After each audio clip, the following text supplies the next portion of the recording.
I want to start by welcoming you to Elmwood. My name is Mitch. I'm here on behalf of Reimagine Elmwood, who is co-presenting tonight's event. Before we start, we would like to acknowledge that Elmwood exists on the lands and waters of the Anishinaabe, Aninawak Nahatuwak, and Dakota Oyate peoples, and on the homeland of the Red River Métis Nation. Reimagine Elmwood recognizes our part in the treaty relationship and commits to collaborating with Indigenous communities in the shared spirit of truth and reconciliation. We also recognize that Manitoba is the traditional homeland of the Anishinaabe and Dene Sudne peoples.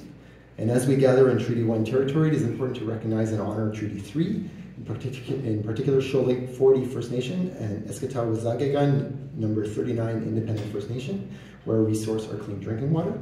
And it's important to recognize and honor the First Nations of Treaties 1, 3, and 5, the land where Winnipeg sources its hydroelectric power. And yeah, I'd like to call on Steve to come up and welcome on behalf of the Strong Towns Winnipeg local conversation group.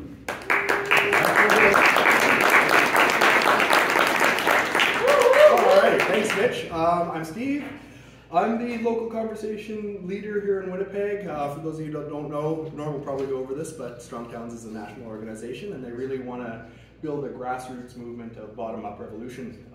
What we do, we meet once a month, last Tuesday of the month, like today. We chat about different things in Winnipeg, what's going on in our neighborhoods, how we can help build a stronger community. We try to keep it positive and think of the things that we can do. I moved to Australia and I learned a lot of stuff there while working with a community group there. When I came back, I realized that there was no similar thing in my own neighborhood, so I started a residents association within my neighborhood of Seven Oaks. And really it was a real big learning experience. And yeah, Norm is the king of these sorts of things, and he'll really help you build that grassroots stuff. So let me welcome Norm. I'm not going to be able to pronounce your last name. You're going to have to do it yourself. I'm sorry.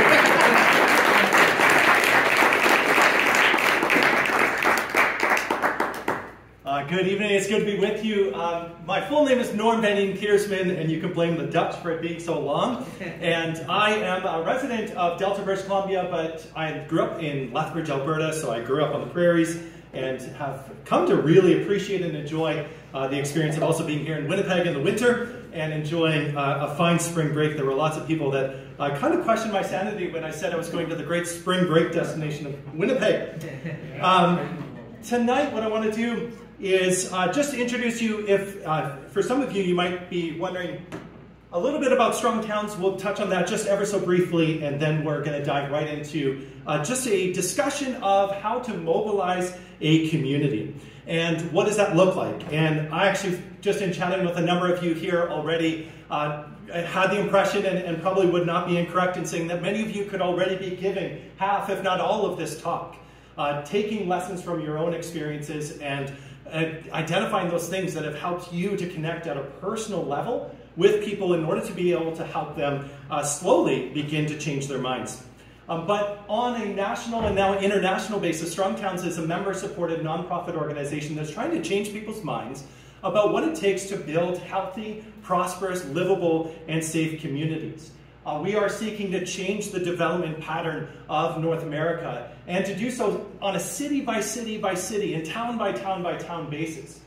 We are very critical of a process of community change that happens through top-down means. We've seen this with the imposition of zoning bylaws, for example, where in 1967, my city in Delta, BC, adopted a zoning bylaw that was not made for the purpose of helping our neighborhoods, but instead was adopted and imported in from other places and adopted writ large, just as it was from other municipalities. We see all this sort of copy and paste method of building communities, and it's really damaged and devastated not only our cities financially, but also socially, in the way that many of our suburban neighborhoods are designed to be in many ways antisocial, to limit people's exposure to one another, to remove opportunities for the types of networking and connecting across communities that would be commonplace with cycling, with walking, with transit systems that would work more effectively, and so many more things. As it says here, the resources, if you want more material from the Strong Towns website, just head over to the QR code. I'll drop that in a little while, or at the end of the presentation as well. There's lots of other videos and other pieces if I am in no way persuasive right now. But one of the things that we are faced with, and Winnipeg, you'll be perhaps unsurprised to hear, is an example of this, is that the prevailing pattern of development that has been adopted in our cities and towns and villages since the end of the Second World War is making our North American cities and towns weak and fragile.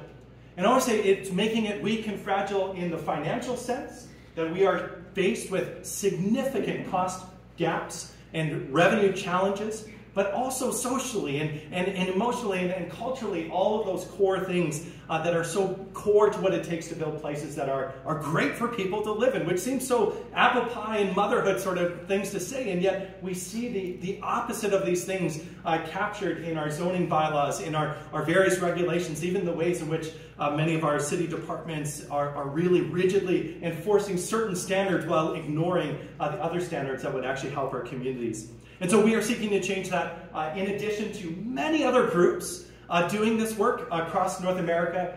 It's remarkable to see how many partners there are in the work of advocating for safer streets, for stronger communities, for more inclusive and inviting places. And Strong Towns is, I think, a key participant and conversation partner in this.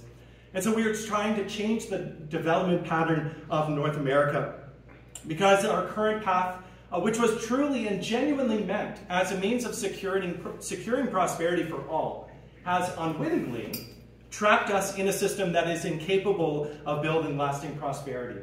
And this idea that it has unwittingly trapped us is, I think, really critical to this. It isn't that some big bad ogre named Robert Moses or some other giant of the past was capable of affecting change on a continent-wide scale out of the malevolence of their heart. Instead, the promise looked good on the brochure. The promise of most new things looked quite spectacular, looked quite compelling. In White Rock, BC, which is a neighborhood near us, they are selling towers. And there's a whole bunch of towers in the pipeline. And the real estate brochure for the first one said 360-degree views. And the next one said the exact same thing. And I said, the math doesn't work on it. And this is the challenge when you actually build it and you say, thus it shall be and it shall never change, which is very common in the way that our cities have adopted zoning ordinances that limit the amount of change that can take place within a community, that you get the promise of 360-degree views of a park, or 360-degree views of a roadway that will have no more cars than the day that you moved in, not the day that your neighbor moved in. Instead, what we need are places that are capable of adapting in an incremental and ongoing way. And this happens through local and iterative actions. Really stressing, we can figure things out at the local level. And I believe there's a lot of brain power in this room to help with that process. And we'll touch on the Strong Towns approach to public investment to show you how you have a role to play in doing this yourself, to say at the local level, at the local government level, but even within that, at the local neighborhood level, we have the ability to take actions that gradually create but also sustain lasting local prosperity, which is so critical to what we need. And then that other word, to iterate, to try something, to accept failure, to accept that every so often you're going to face the need to go back and correct it. And so the idea is, in an iterative system, you allow various swings of the pendulum from success to failure to actually keep happening over and over and over again, rather than saying, let's get success, success, success, and then a massive failure. And when we allow the pendulum between success and failure to actually swing rapidly, what it allows you to do is learn on both strokes and figure out as you're going up and as you're going down, rather than, as we've seen in our North American setting, this sense that if we go all in on a great investment, we'll never come up empty. And that is why at Strong Towns we talk about a growth Ponzi scheme that has captured the thoughts and the attention of our leaders, as well as just our general sense of the populace of what it takes for a community to have good things. In Lethbridge, growing up, it was always, once we get an Olive Garden, then we know we'll have arrived. And I've eaten an Olive Garden and gotten food poisoning. I have to tell you, there are better things in this world. And so in that context, one of the things that I loved, I'm not sure if Dwayne Nickel made it here from Selkirk. Is Dwayne here? No, he's not here. The highway travel was no good here. Okay, they should add more lanes to the highway, and then he would have been able to get here.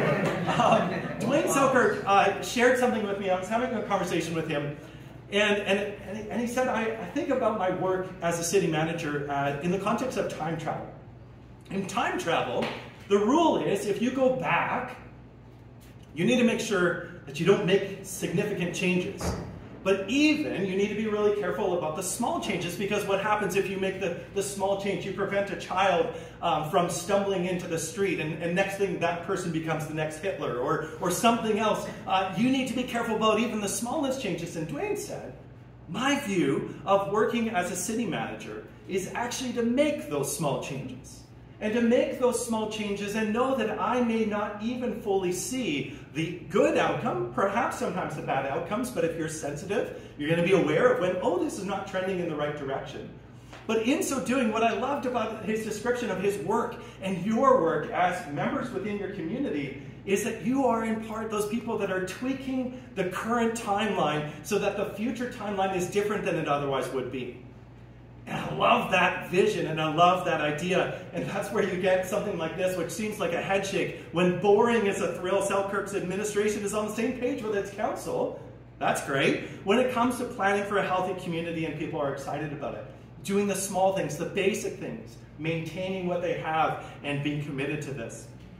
And so this is a concept that I want to introduce because it's really core to the idea when you seek to mobilize, when you seek to be organized in your community, you're going to confront personal failure. You're going to confront that sense like, why am I doing this? It's really cold, or this is miserable. I just want spring to be here. I could be watching Netflix. I just want to do something else. And instead what we need is that grounding in a deep sense. Now, like, we're at this for a while. I always say the suburban experiment has an 80-year head start on me, which means I'm going to spot myself the next 40 years of trying to get this right before I begin to lose hope. If something has such a lead on you, it's sort of like those YouTube videos that you see of like the 800-meter or the 2,000-meter sprinter people and the guy that's way at the back, and all of a sudden, out of nowhere, makes it to the finish line before everybody else. You're like, oh, if I've got this long of a time, maybe I could just keep plugging away, just keep plugging away at these things. And this is part of a philosophy that even our cities need. That ability to really learn from and adapt to the things that are happening in a rapid way. And to do so, fail early, fail often is the mantra of the Anti-Fragile. This great book by Nassim Taleb is highly recommended reading, although it's not the easiest reading, but I definitely would recommend it. But the truth is that cities are complex and adaptive systems. And the task of growing a resilient city is less like math or engineering, and with its making sure that everything is sort of lined up just right, sort of set the wheels in motion and let it go.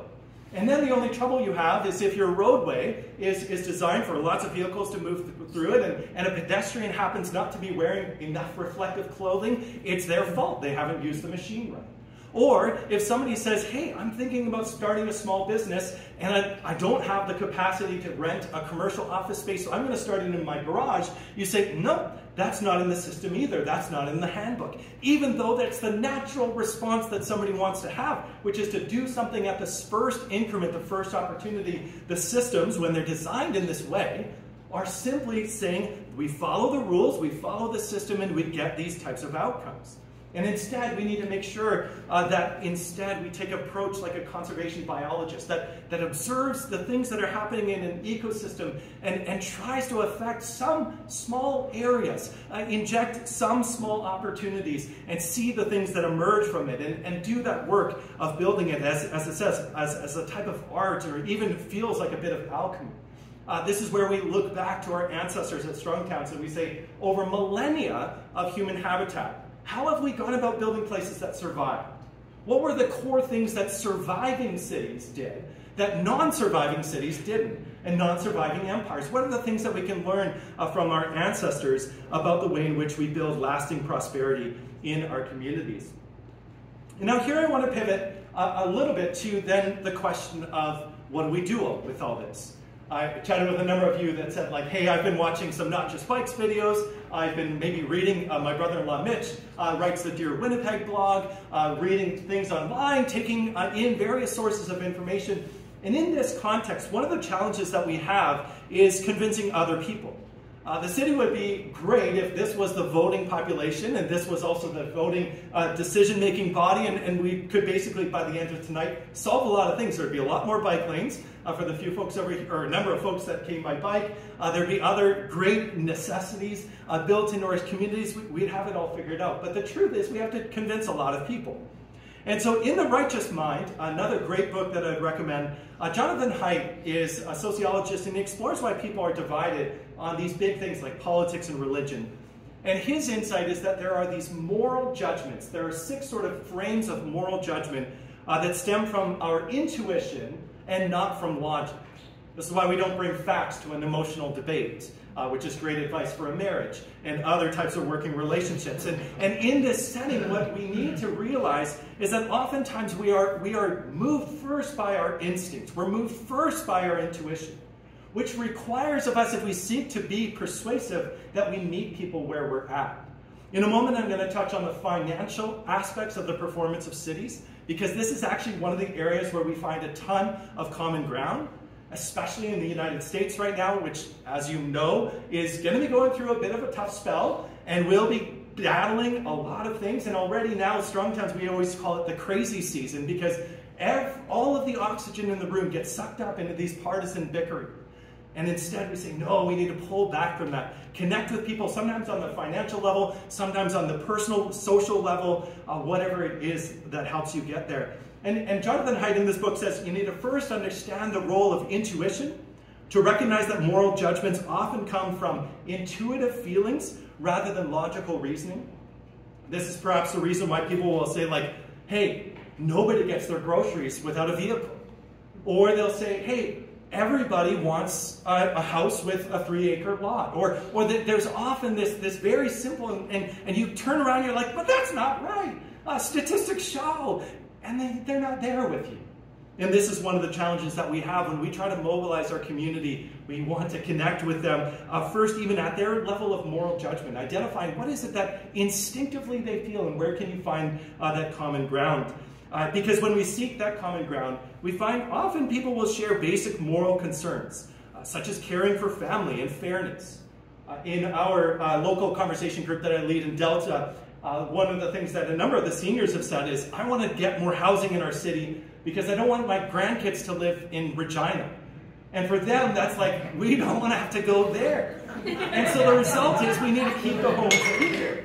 And I'm all there for it. And we've had other people that have joined our group, and they've said, you know, we're not there for the cycling, we're not there for this, but my mother-in-law, I wish that she could live in my backyard in one of those cottages that I've seen on those tiny homes channels. I'm like, yes. And Delta has 2 tiny home manufacturers, and neither of them are allowed to have their products used in our city. How dumb is that? And yet, this is what's creating that opportunity for common cause with seniors that otherwise might be in very different economic situations than us. They own property, I don't. That makes me class warrior with them. And yet, in that setting, I'm still able to connect with them. I'm not a class warrior just on Thursdays, but...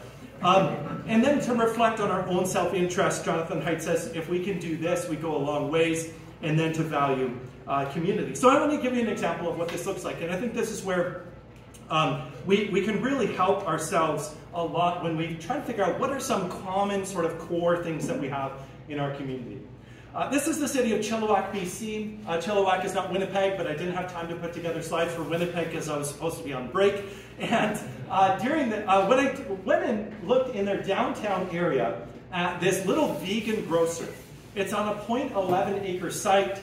For those of you that are familiar with strong towns, this is just going to feel like almost an altar call. Like this is the goods. Tiny little site. $16,000, $509, or $16,509 per year that they contribute in property taxes. So that's what they are paying on a 0.11 acre site.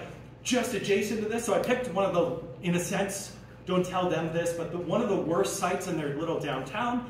because there's a social services agency with a lot of active challenges with homeless or unhoused populations nearby. There's also a stroad that runs really close to this. This is not in the nicest part, it's on the edge. And so it's basically sitting there. Just this little island, $16,000 a year that they're contributing to the community coffers, out of which the city is able to provide for many of its core needs. Again, on a per acre basis, over the year, if you actually extrapolate, if this was a site that took up a full acre, how much property tax would it take up? It's $150,000 per acre on a yearly basis. And so if we had a lot of sites that look just like this, that's how much the city of Chilliwack would be taking in.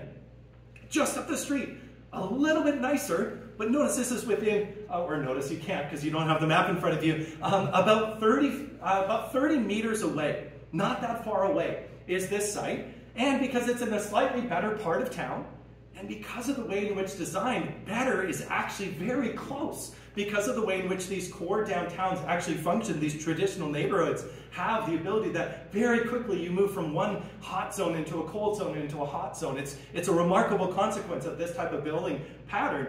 And the property value per acre on a per acre basis, and therefore the amount of property tax paid is $170,000 on an annual basis on per acre.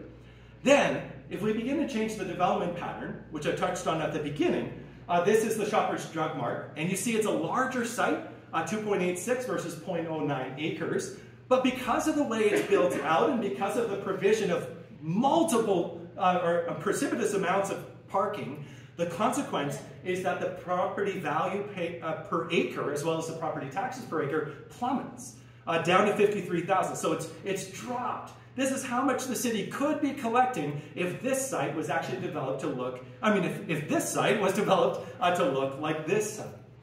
And so in that setting, then we go a little bit further and we have the Tim Hortons drive-thru. It's got the drive-thru, it's got the service area, and notice it's still at that $51,000 per acre. And notice this is a smaller site, so you could say, hey, we could do the thing that we did in our downtown and do it on this site, and in time, we would begin to see the same types of property tax yields. And then there's the Superstore. The Superstore comes in at $29 million, but their property tax per acre is $29,000 per acre on a yearly basis. Same thing in my city, where our McDonald's pays 1/7 the amount of property tax per acre that our local coffee shop does. And I would say, how much do we think that the culinary delight of the McGriddle is worth that much subsidy, is worth that much of a commitment of our shared resources, the leaving on the table of this much value in order to have the thing that this type of a development pattern creates for us? This is a single corporate owner.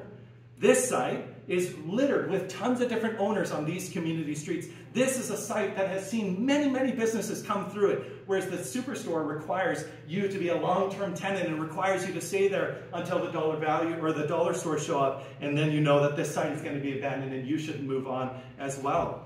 And so in this setting, the question is, how do you get from these types of situations where you could be generating $29,000 per acre, how much that will help your city is on a $29,000 every year for each acre that's occupied by development sites like this, or you could have $150,000. And you ask your city leaders, which would you like? You ask your local teachers or your local participants in community centers. If you've noticed that things are looking a little shabby, or you've noticed that your little local library has had to be closed, or if you notice that there never seems to be enough money for snow clearance, or whatever other services there are, ask the question, do you think we could get more if we had more? And then let it sink in, and yes, it is that simple. I'm creating a tautology, I know, but truly, this is one of the ways in which we can really engage people. And I'm cautious. At times, you might not hit them over the head with the numbers, but this has been one of those things that has been remarkably effective in at least starting the conversation. And then one of the great things is there's always a question of what are we spending our money on, and what could we spend money on if we had just a little bit more of it. Tax cuts. Reduce your property taxes. They might think, wow, we could do that? I didn't think that that's even possible. And in all of our fast-growing cities, especially the ones that grow rapidly horizontally, it is impossible. But if we change our development pattern, it truly is. We could become 5 times as productive in our old pattern that we learned from our ancestors in comparison with the new pattern. I had a call with a man from Wisconsin. His name was Tim. And Tim, he left a message for me to call him back. And his question was, is Strong Towns a cult? That is a really good question. It's one that I'm actually interested in myself. I haven't had to sign over my money or my wife yet, so I think we're okay. And the reason he was asking, he said, I've been a builder for years. And he said, I passed on my business to my son. And when I did, I noticed that he began to do very different projects than what I did. He said, I was always building like very small little utility huts for the local sewer. I was always doing small projects on farms where it was taking an existing building and adding onto it. He said, I was always doing those types of things, and that's what everybody in our community did. But he said, now my son just simply waits for every major grant from the federal agency to come in, and then it's another big project here and another big project here. And he said, and it's not that we've become wealthier, it's just that we've built more stuff. And we built it at scales that, he said, I know from a business perspective we can't afford. And he said, the trouble is, I started listening to the Strong Towns podcast, and Chuck was saying the same thing that I've been thinking for years. I wondered, have I gone crazy? Have I joined a cult somehow? And so I assured him, no, you haven't. You're on the right train. And what he contended is, and this is the age of, the wisdom of age, he said, we've lost sight of what it takes to build enduring prosperity. And this is all part of what we believe is so critical to helping our communities to regain that sense and confidence that we can build great places for everyone, that includes everyone, that meets people where they're at and provides, in a phrase that I love from George Monbiot, public or private sufficiency for all and public luxuries for all. Rather than simply sequestering everything into private luxuries, providing everything that if you have the means, you can get it. Instead, saying, no, we can get back to the era where much more of our communal wealth was shared collectively, not in a Russian sense or in a Soviet sense, but in the capacity to actually build great parks, great libraries, the Dale Carnegie libraries, the different spaces that were these remarkable places for people to gather across socioeconomic lines and to do so together. And this happens through incremental change that helps us to build our capacity without exorbitant risk. And so oftentimes you might ask yourself, like, where do I start? And the crucial bit of it and the challenge that we often have, especially when we live online, and it is this easy to sign a petition for the federal government to do something, and it's this easy for someone in the state or the provincial legislature to be told that you want them to do something. It's even this easy to simply watch a YouTube video by Not Just Bikes and feel a little hot under the collar and then a little bit self-righteous that you also get it. You've been orange-pilled or whatever that looks like for you. And in this context, I always say, no, all of those things can be a good starting place, but we need to change a community at the bottom. We need to work in increments. This rather unglamorous affair, no offense, you guys are wonderful, I'm not, but I mean, this is not a glamorous, big convention, massive symposium. This is just the stuff that builds community. This is just the stuff that actually you go away and you're like, oh, I can help connect another person with these ideas, share these concepts with others. And one of the things that Jason would have experienced, as well as others that have become Strong Towns members, is during our new member orientation, we always ask, like, what is the problem you feel compelled to address in your community? And to start with that, answering that question, that deep down within you are like, we need to address this question. We need to challenge this problem that exists in our community. And what's so interesting is when people begin at that level, they then often will say, what if we just did this? What if we began to do these things? And the creativity and the willingness to work together with others begins to sort of percolate. And I always say, as your time and as your circumstances allow, I was a preacher for 10 years, and I know very well how to put a guilt trip on people. And I don't do that. And I always resisted that as a minister as well, because that is not going to be the thing that fuels lasting change, lasting desire. But saying, when you have the circumstances in front of you, when there's an opportunity for a group like Strong Towns Winnipeg, in addition to many other groups already existing within the city, to do good things together, there's huge amplification potential that comes from this. And this is where I want to introduce you to what we describe as the public investment process for a strong town. that we always call it our 4-step process. And it's not magical, but it does work. And the first part of this process is something that anybody can do. And it's especially powerful when city administrators do this and city leaders take this on, is to humbly observe where people in the community struggle. And this often takes the form of going for a walk and walking with a group of people. Walking, pushing a stroller. That's what radicalized me about pedestrian access, was moving my son in a stroller and realizing that I was either being a fool and pushing him into the way of traffic in order to go down the ramp the way it was designed, or I was tromping down and having to stoop down in order to grab all of the stuff that fell out of the stroller. Now all of a sudden I've been radicalized. I've identified where I'm struggling, but then making sure to also ask, where are other people struggling in our community? We lead walks like this, where we take note, we audit the community as it exists, as it currently causes people to struggle. And in that setting, it's amazing what emerges. When you realize, why isn't there a path right here? And why do people have to walk around here? What would happen if this gate was open? What would happen if we allowed for someone to be able to sit here by building a small bench for them? The small things. But, crucially, we always say, what is the next smallest thing we can do right now to address that struggle? And then encourage the actual doing of that thing. So whether that's taking wire cutters and surreptitiously cutting the fence so people can pass through, didn't hear it here, or finding ways to actually go about and build a bench. Out in Sarnia, Ontario, they actually went and bought on Amazon a bunch of those traffic dividers, the little, I call them car ticklers, but the little wavy ones, and they actually went and just installed them along the bike lane. They said, you've already painted the bike lane, we're just making it better. The city engineers did not like it, unsurprisingly. Not all city engineers don't like these things, but as a class, they don't.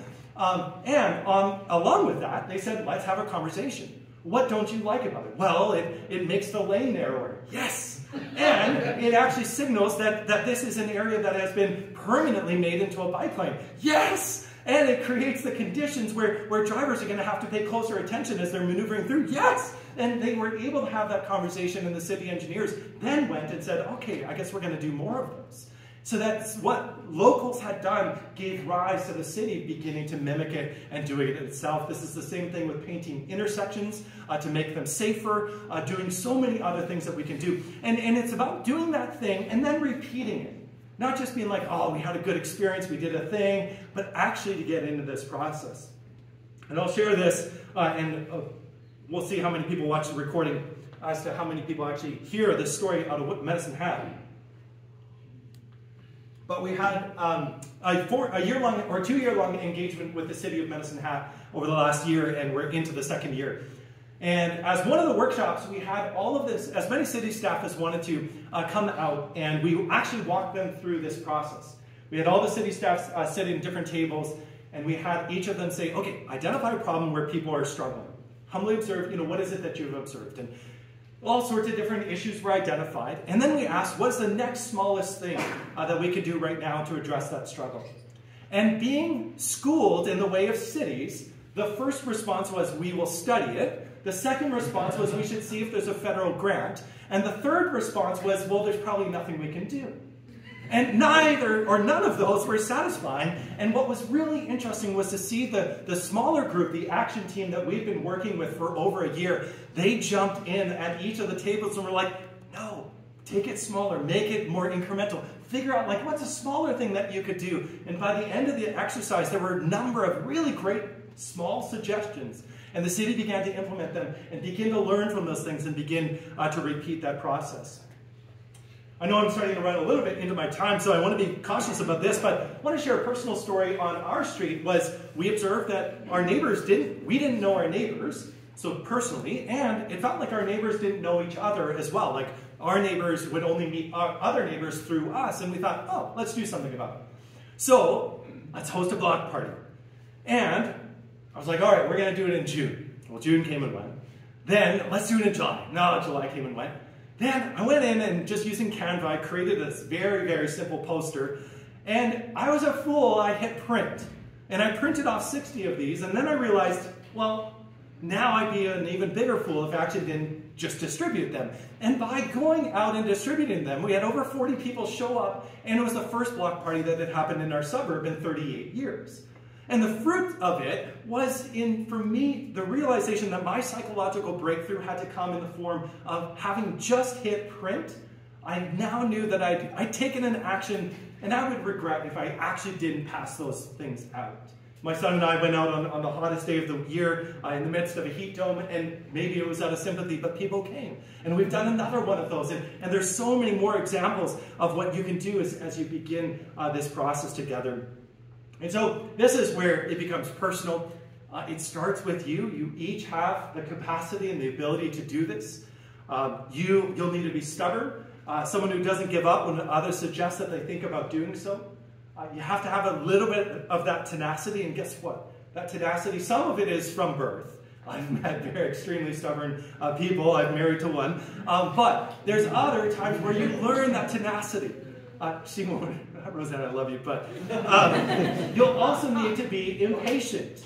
That sense of impatience, that sense like we don't need to simply let things be as they are. We can press for change. We don't want the change of pace to be glacial.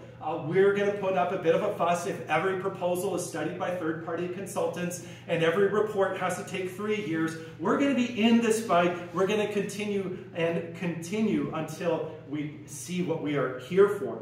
But we're also going to be realistic. Someone that knows that perfect is the enemy of the good. We'll need to use our strengths and find others who can cover off your weaknesses. You'll have to be scrappy, making the use of free tools, figuring out how to do practical things without great cost. But you can start knowing that it is worth it. And here I want to pick up an image that I'm taking from Mitch, who wrote an amazing article, What to Do When Your City Won't Listen to Reason. And in it, he describes something that's actually really been valuable for me as well. He said, in this setting, actually, I'll show you all the different aspects of the ladders of engagement. This is what he described as the ladders of engagement. I'm pretty sure he made this up. He had a little rock image with it. But what he said really resonated, and this is, if you are at, say, a neighborhood level, or maybe let's say city. I've met a few of you that are advocating on the city level. And you're hitting a wall, and you're just realizing we're not making that progress. Sometimes the most discouraging thing is to try to just keep going at that level. And yes, we do need to keep going.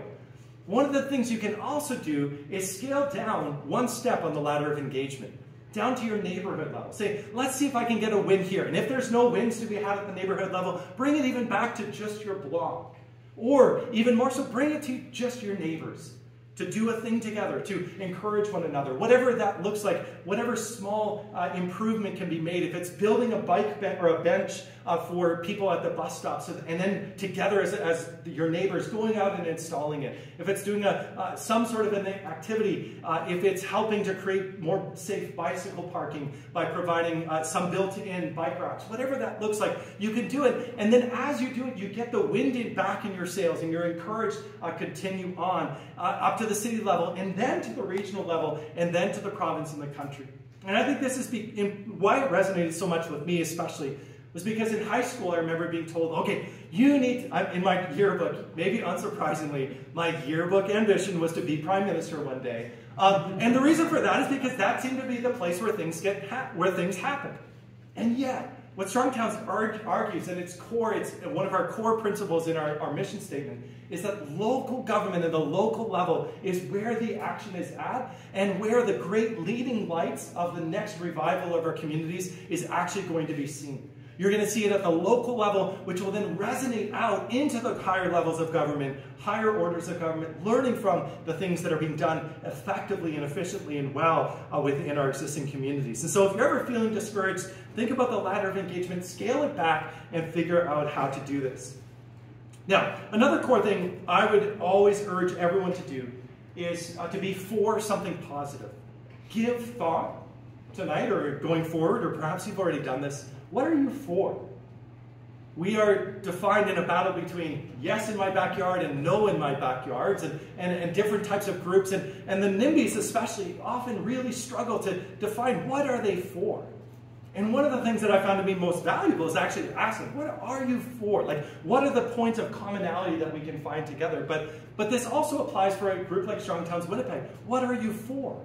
What do you want to see? What does that vision of a good life and a prosperous place actually consist of? What does that give us inspiration to do? This also then results in meeting together, getting together, encouraging each other, using social media and other tools to be able to help your groups. And along these lines, one of the things that I would just want to share ever so briefly as I come close to wrapping up is the 6 features of successful local groups. This is from a sample size of about 860 local conversation groups, some that are in formation, over 200 that are already actively meeting on a regular basis. There's a great book by Hari Han, How Organizations Develop Activists. We have over 15 years of seeing failed efforts and successful efforts occur. And one of the core things, and this is maybe a call to each one of you present here on behalf of Steve and the Strong Towns Winnipeg team, is to expand the team. Ensure that there are multiple leaders within a group. Lone wolves, we've noticed, never succeed. And perpetually online wolves don't really find very effective packs either. Well, they find packs, they find mobs, they find groups that will take up pitchforks, but they're virtual and they don't have the same impact that it has to be engaged at the local level. And so we always say, expand your team here, participate in ways that you can. One of the things that we did with our Delpop group is we set up working groups based on the things that energized us. So I do care about transportation, but it's not my jam so much as housing. And so the working group on transportation was led by Corbin and by James. And then the group on housing was Jesse and I, and we were the ones writing those letters. And we're identifying other areas that we can be involved in. The local business sort of economic development opportunities, that's another area that our group is beginning to push on. And so it's one of those things that you can participate and actually be engaged in the areas that interest you the most and be of the most value within that setting. But then the other part is don't be a lone wolf even as an organization. So this applies to if you are in other existing organizations as well as this group, is make those connections. And make those connections and find those ways to work together. Emma Durand-Wood has inspired me with the stories of the tree campaigns that are underway, the efforts to save street trees and improve the urban forest, and the work that's happening between sometimes some unlikely allies. That is so critical. And I love the idea that no matter what your sort of official part in a group is, you can always be an ambassador for your other group. And be that ambassador of your other group within the existing group and share their needs and share the things that they are doing, and there can be so much value in this. Join your local conversations group.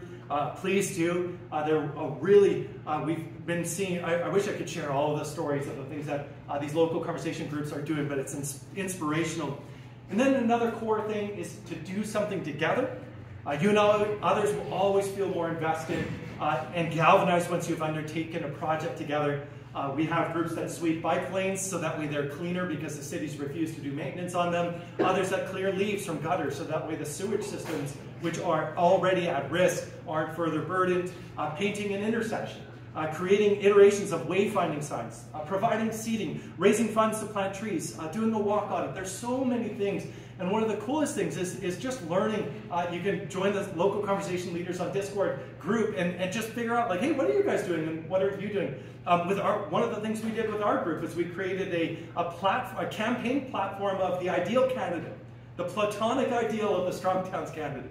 And we released it. We actually said, it wouldn't it be great if we had a candidate, one of you all, sitting there at the local leaders forum, if one of you all actually took, with some boldness, this type of a position.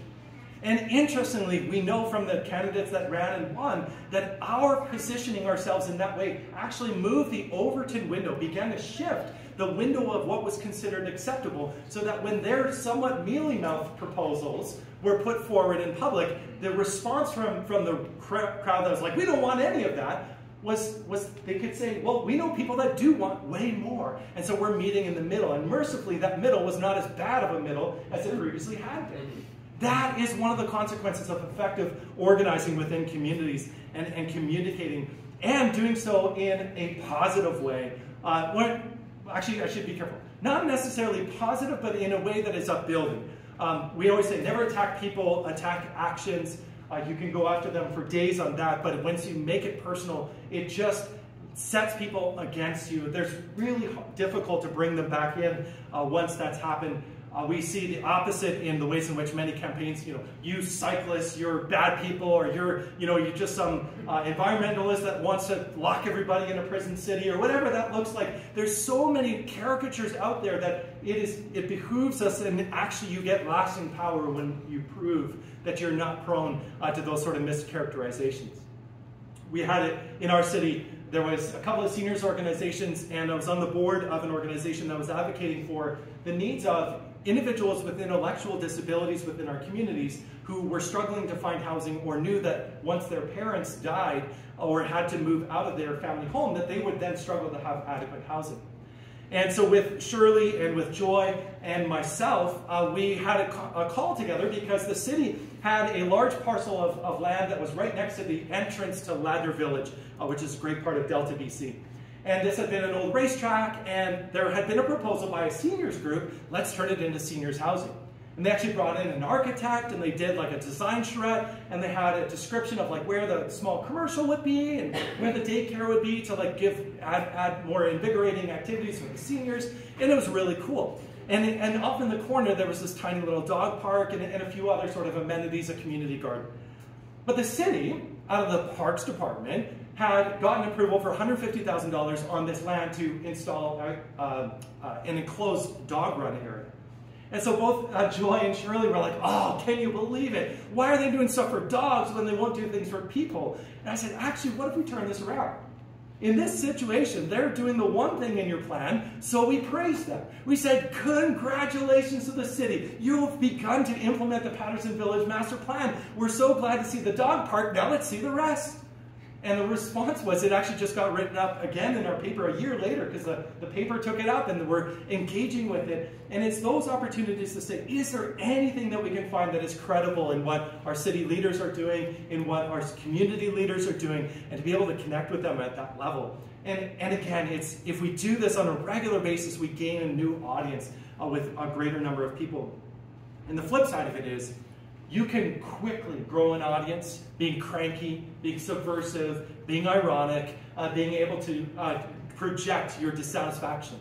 But you won't gain a lasting audience with this, unless you're some great wit like, what's that guy's, H.L. Mencken. But anyways, we won't go to that. Another key thing, this is simple, celebrate successes. Strong Towns, when it started, was started by Chuck Marone, who was writing a blog and going out and talking about the things that he was writing about. And he made a point of always saying, our group and we are doing all of these things. We are advocating for this, and we're pushing for this, and we know that there's a better way to do these things. And he had somebody say, like, hey, like, I think it's just you. I don't think there's a we, is there? And Chuck said, well, no. He said, with some confidence, but actually lying a bit, was like, no, it's we. Like, there's us. And then they held a local or a regional gathering, and several hundred people showed up and stayed for several days and participated. It was at that moment that Chuck was like, no, we are we, and we are building that. And so that is part of, especially for groups that are starting out, finding success in this, and involving as well anybody that you can as an ally in this work too. We also say, always be mobilizing and influencing your public officials, and start with the ones that are most influenceable. The ones that you can bring on side, work with them, help them to see that you can aid them and make their work just a little bit more compelling, a little bit brighter, give them credit. They love that, or they actually need that in order to get reelected. I also say, and Steve will appreciate this, is be as gracious as you can to your elected leaders, even up until the moment you decide to run against them or endorse their opponent. Why not? There's no other real benefit in taking shots and dragging them down. Instead, you can start small. If this group all went, actually we did this as an activity at our national gathering in Charlotte last year. I said, all right, everybody draft a quick 5-minute letter to the editor. And then I had everybody in the room hit send and send it to their editor. And it was one of those things, it's such a small thing to do. And this can be writing into the local paper. It can also be just sharing an article with a local leader. One of the things I always say is share not just a link, be like, hey, doofus, you should read this, which is often how it comes across on Twitter or other things like that. Or sort of the call out tweet is very popular. But I always say, send it as like, hey, we're grappling with X issue. And in that setting, I think that this actually has value. And then share just a little bit of the article or the little snippet of the content you want to share. Or direct them to the timestamp. The Not Just Bikes folks here in the audience, don't just send them the newest Not Just Bikes video on repeat. Instead, say, at this point, watch this. And they're like, oh, I'm interested. They go watch it. They might go back and watch the whole thing. Or at minimum, they'll have gotten the point that you want to share with them. And it's interesting because especially when you do it the first time, the database will be like, boop, boop, boop, boop, boop, a new constituent. Use that to your advantage. After a while, they start to tune you out. It's okay. It's not personal. I remember the first time I showed up at City Council, it was like, whoa, a bunch of councillors came over. Now that I show up, they're not that interested, but they know me, they recognize me, they'll engage with me. And so in this context, taking these opportunities is so critical. In time, provide opportunities for even your local city leaders to learn with you. This may be something that is especially challenging in a larger city, but in places like Steinbach, that's already happening. Chris and the crew there are doing some great things. And so out of this, what we see is that local groups that succeed have multiple leaders, they're connected to a broader network, they do things together, they deliberately focus on the issues, they celebrate successes together, and offer value as I love the phrase, a generous partner for local officials. One book finally to commend to you is a wonderful book by Majora Carter. This is not talking down Winnipeg or Steinbach in any way to say that it is not first on everybody's list of remarkable places to live, although I think increasingly it should be. But in this setting, with Majora Carter's book, you don't have to leave your neighbor or move out of your neighborhood to live in a better one. It's just a remarkable story of her experience as well as descriptions of the types of things that I'm talking about here that really resonate with that sense. We can make our places stronger, better, healthier, and happier as we go.